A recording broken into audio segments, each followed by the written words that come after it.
How to avoid scams in Bangkok.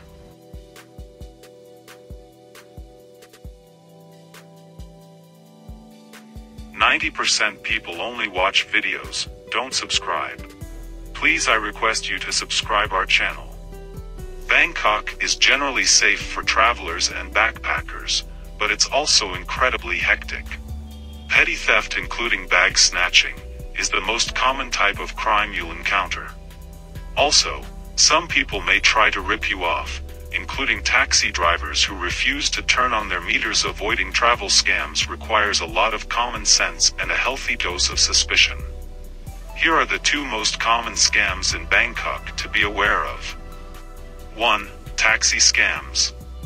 You hop into a taxi and realize the meter isn't running. You mention this to the driver and their response is that the meter is broken, and he quotes you a price that is outrageously high. Or you might notice that the meter is working but the fare is rapidly increasing. To avoid these scams, ask the staff at your hostel or hotel to give you an idea of how much a ride should cost before hailing a taxi. In my experience, if the cabbie tries to negotiate the rate, I use the one quoted to me. If he refuses, I get out and find someone who will turn the meter on. Ideally, only use taxis with working meters. If the meter looks as though it's rising unusually fast, ask the driver to pull over and get out immediately. Another situation you may encounter is your taxi driver taking the scenic route. You'll end up sitting in traffic, and the cabbie will make money at your expense. We live in the age of technology, so if you're suspicious of your driver's route, pull your smartphone out and use Google Maps to find the quickest way to your destination. Better yet, find out the optimum route ahead of time.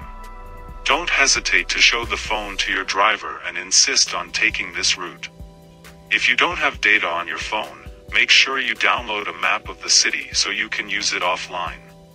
If you end up with a bad taxi experience, take a photo of the driver's ID registration number and report him to Thailand's tourism board. And always use only official taxis or grab the local equivalent of Uber, which does not operate here. 2. The tourist site is closed tuk-tuk ride scam. This is probably the most common scam in Bangkok.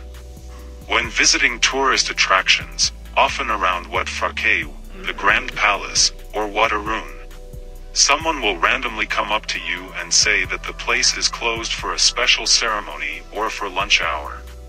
Then, this overly helpful individual will offer to take you to places that are open. While touring the attractions, the driver will take you to a gem shop, a souvenir shop, or a tailor where they receive a commission. A few hours later, the driver will drop you off at your original location once it's reopened. And by that time you've realized that the site was open the entire time, you were just in the wrong part of the building. This is where your good sense and confidence come into play. Avoid talking to these locals and firmly say, "No thanks," and walk away. Then find the main entrance or ticket counter and see for yourself. Another thing to note is that most attractions don't close for lunch, they close for the day. Look up the hours of operation before you go, so you know what to expect. Opening and closing times for the main attractions are almost always available online. Please subscribe and don't forget to press the bell icon to stop missing out on future videos and fantastic information.